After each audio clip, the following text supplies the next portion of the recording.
So now, guess who's jealous of Adele? Beyonce. Beyonce needs auto-tune.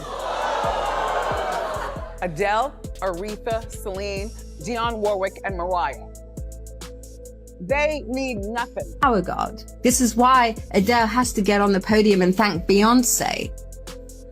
When actually she did it because of my manager, my label, my A&R, and all of the I created for her to exist. You know, there are moments in Hollywood when the mask slips, just for a second.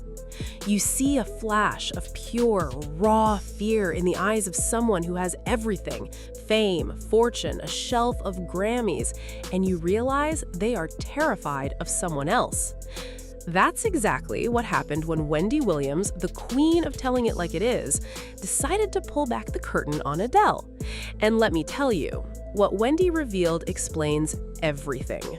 The tears, the shaking hands, the way Adele literally got on her knees for Beyonce at the Grammys. For years, we called Wendy messy. We said she was stirring the pot. We accused her of trying to create drama between two women who didn't even seem to be in the same league. But what if Wendy wasn't starting trouble? What if she was simply telling the truth and we just didn't want to hear it? Beyonce had one of the best videos of all time. One of the best videos of all time. Beyonce, it was so monumental. We fucking adore you. You are our light. Beyonce and I started out around the same time, and just like all of her fans, I fell in love with her. The first time I saw her, from her singing to dancing to acting, she can do it all. She's a triple threat and one of the most talented people I've ever seen. And the fact that Beyonce made a country record changed the game. So thank you. Beyonce, I know the mother niggas are tricking. you changed my life. So thank you so much. I definitely want to say thank you to Beyonce. And thank you, Beyonce. You're amazing. I also have to say thank you to Beyonce. Just thought we would keep this movie safe. Everybody, Beyonce, you got great music.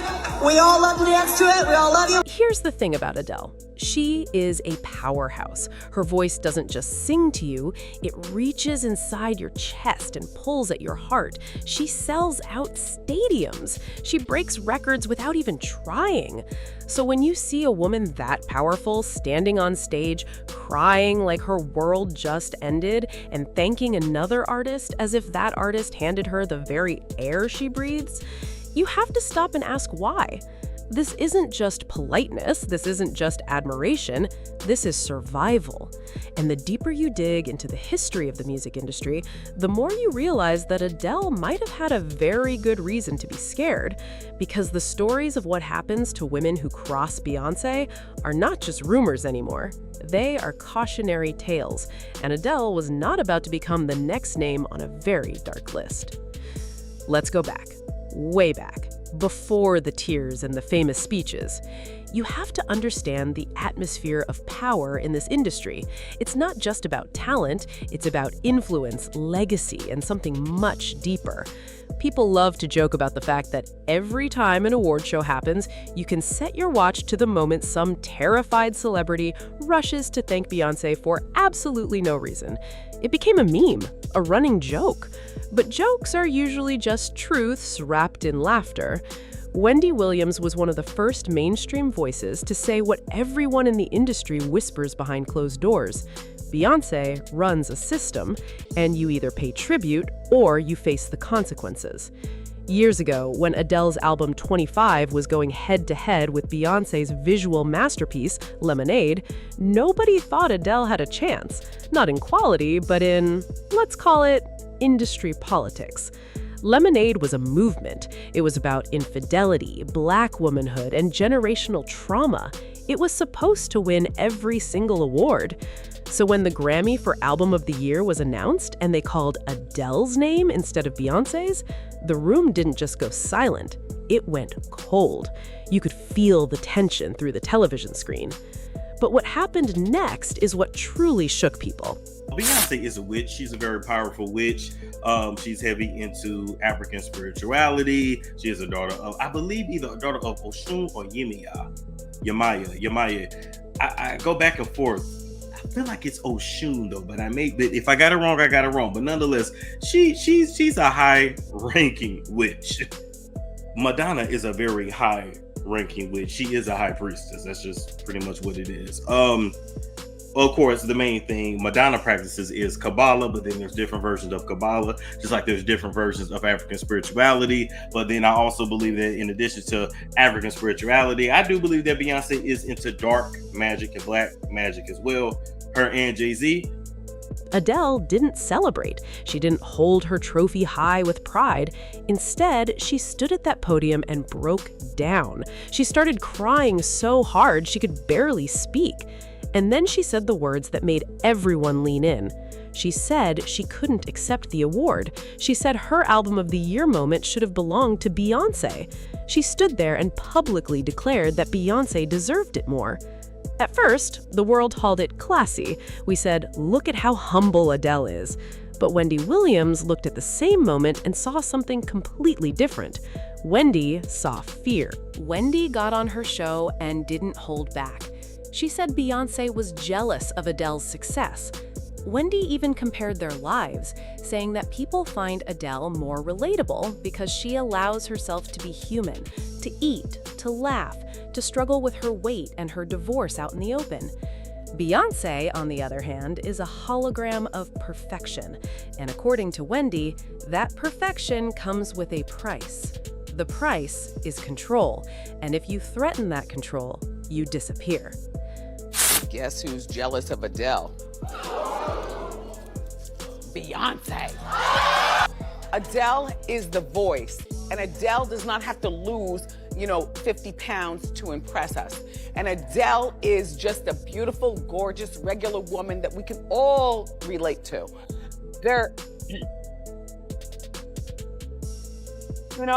Like a real body.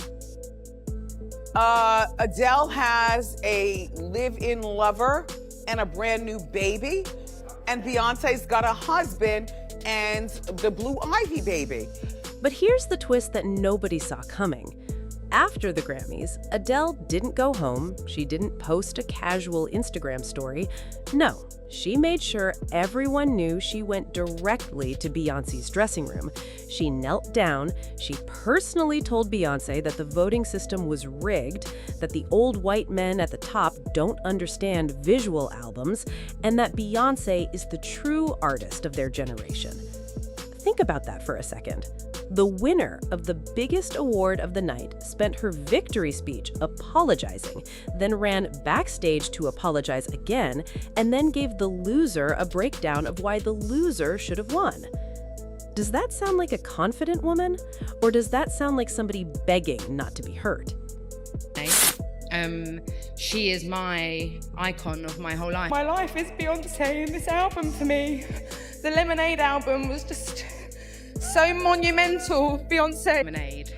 So a piece of me did die inside as a Beyonce stan, I'm not gonna lie, because I was completely rooting for her. I feel like it was her time to win. Obviously the visual is very new, and and the Grammys are very traditional, but I just thought this year would be the year that they would kind of go with the tide. And I am, of course, very, very grateful having won it. But I felt the need because I love her, because I felt like she was more. Wendy Williams has been talking about this for years, but back then, the internet dragged her. They called her messy, they said she was bitter, they accused her of trying to pit two powerful black and white women against each other for ratings. But time has a way of proving people right. And now, looking back, people are finally admitting that Wendy might have been onto something. Because the stories of what happens to women who refuse to bow down are terrifying. Let me take you to Carrie Hilson. Remember her? She was the next big thing. She had the voice, the look, the hits. But she made one mistake. A leaked remix of her song, Turning Me On, had lyrics that directly shaded Beyonce. The words went, "Your vision cloudy if you think that you the best. You can dance, she can sing, but need to move it to the left." That is a direct shot at Irreplaceable. No one could ever compare to Beyonce. Let's just say the name that we're discussing. No one could compare. No one will for a very, very, very long time. And that was never my aim either. However, it was framed that way. Well, no, it was absolutely framed that way. It was written that way, was not my lyrics, was not my writing. Carrie even refused to hold a magazine with Beyonce on the cover. It seemed like petty drama at first, but then the industry turned on her. Her albums stopped selling, her features dried up. She went from headlining to invisible. Carrie later admitted that industry executives forced her to record that diss track, that she was a pawn. But by then, it was too late. The machine had crushed her. And the only way to survive that machine, as Adele figured out, is to never, ever step out of line. Then there is Blue Cantrell. You might not hear her name much anymore, but back in the early 2000s, she was untouchable. She had 5 record labels fighting over her. She had the world in her hands. But then 2003 happened. The same year, Beyonce went solo. 2 powerful voices, but only 1 throne. On top of the competition, rumors started flying that Blue had gotten too close to Jay-Z. Beyonce allegedly addressed this in her song Signs, throwing out zodiac clues that matched Blue and Jay perfectly. Shortly after, Blue's career imploded. Not just faded, imploded. Reports surfaced of her wandering the streets, claiming someone was trying to kill her. TMZ reported threats on her life. Whether you believe the rumors or not, the result is the same. When I was in the magazine, just shout out Juicy Mac. Blue Cantrell was erased from the mainstream conversation. And how could anyone forget Maya? She collaborated with Jay-Z on Best of Me Part 2. The chemistry was undeniable. Suddenly, rumors of an affair were everywhere. Beyonce seemed to address it during a live performance of Resentment, changing the lyrics to say, "I know she was attractive, but I was here first." Immediately, the internet exploded. Maya fought back. She swore on everything that nothing happened. She said she pays her own bills, has her own label, and answers only to God. But it didn't matter. Her manager came out and said Maya was being blacklisted. Jay-Z romantically? No. No, I can't answer that. I can't answer that. Oh, she's touching him off the neck! Look! You see? Why do people not want to let the Jay-Z Blue Cantrell thing go? Yeah, I didn't think it would last, though. What, me and him? Yeah. Why? Because you're about 25. Why, he needs somebody younger than that? At the end of the day, yeah. Why did you say that? Because I think at the end of the day, a younger,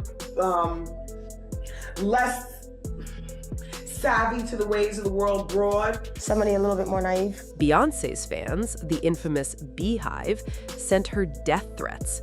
Not vague ones, specific, terrifying threats. Maya went from a star to a survivor, just trying to keep her career alive long enough to pay rent. This is the world Adele was looking at. This is the list of women who said the wrong thing or looked at the wrong man. And Adele is not naive. She is smart. She saw the pattern. She saw that every woman who dared to compete with Beyonce either lost their career or lost their peace of mind. So what did Adele do? She went the opposite direction. She did not compete. She surrendered. Think about the emotional weight of that. Imagine working your entire life, writing songs from the deepest parts of your soul, selling millions of records, and then winning the biggest award of your career, only to feel so terrified of someone in the room that you cannot enjoy it. Adele stood on that stage with tears streaming down her face, and we thought those were tears of joy. But look closer, those were tears of relief. She was crying because she survived the night. She was crying because she said the right name. She was crying because she knew that if she had held that trophy up high and said, "I earned this," she might have ended up like the others. The emotional toll on Adele must be exhausting. Imagine going to therapy because you have stage fright, not of the audience, but of one specific person in the front row. Imagine having to rehearse your acceptance speech to make sure it praises someone else more than it praises yourself. Imagine looking at your own beautiful, successful career and feeling like you have to shrink it down, hide it away, just so you don't look like a threat. That is not competition. That is psychological warfare, and it changes a person.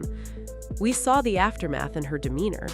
For years after that Grammy night, Adele seemed quieter. She took long breaks from music, she canceled tours, she cited anxiety and health issues. And while those reasons are valid on their own, you have to wonder how much of that anxiety came from the pressure of existing in an industry where the queen can destroy you with a single phone call.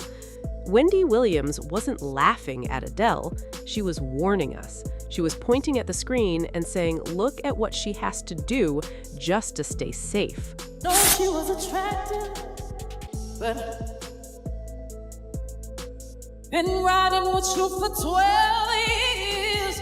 Why did I deserve to be treated this way by you? So here we are, years later, and Wendy Williams is finally getting her apology. The same people who called her messy are now watching those old clips with wide eyes, saying, wait, she was right. The meme culture of celebrities thanking Beyonce isn't funny anymore. It's a survival guide. Every time you see a pop star bowing down, you aren't watching a fan. You are watching a hostage negotiating for their freedom. And what about Adele today? She is still standing, she is still making music, but watch her interviews. Watch the way she chooses her words about Beyonce. She never jokes, she never slips. She speaks with the careful precision of someone who knows exactly where the landmines are buried. She is scared. Not of Beyonce the person, maybe, but of Beyonce the institution, the power, the legacy of what happens when you don't play the game. Wendy Williams revealed the truth that nobody wanted to accept. Adele is still scared because she has seen the graveyard of careers. She has watched women with just as much talent as her get thrown away because they forgot to thank the queen. And Adele refuses to be a cautionary tale. She will cry on stage, she will kneel in dressing rooms, she will dedicate her awards to someone who wasn't even nominated for them.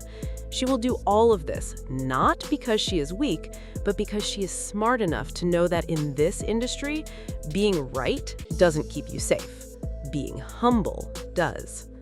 So, the next time you watch an award show and you see a star break down in tears while thanking someone who had nothing to do with their success, don't grab the popcorn and laugh. Watch their eyes. Look for the fear.